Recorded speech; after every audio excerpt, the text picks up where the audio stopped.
Jamuna films Pinjore.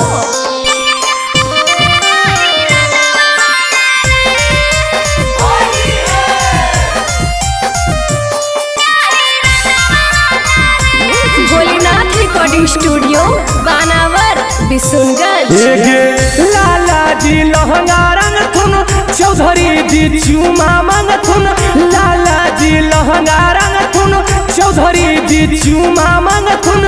बच्चा का खिलई थुन बाई गनमा बाला गे बच्चा का खिलई थुन बाई गनमा बाला गे।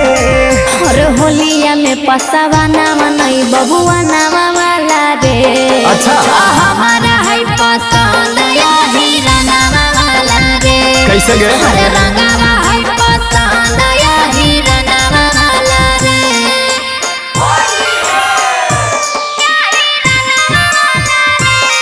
अरे रंगावा है पसंद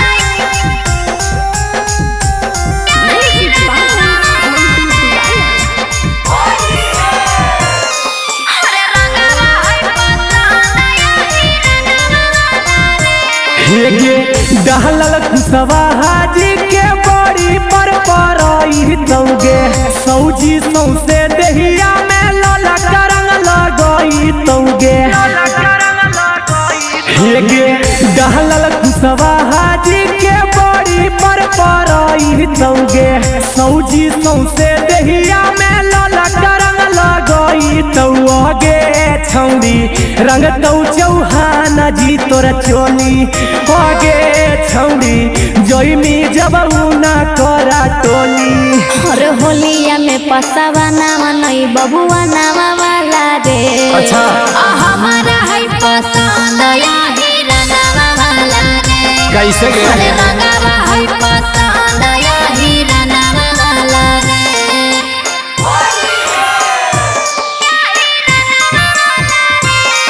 अरे रंगावा है पसंद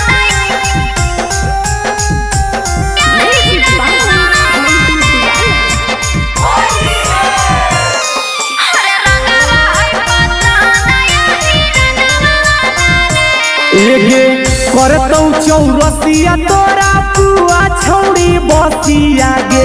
भर होली करतौ छौड़ी कोइरिया तपसिया गे।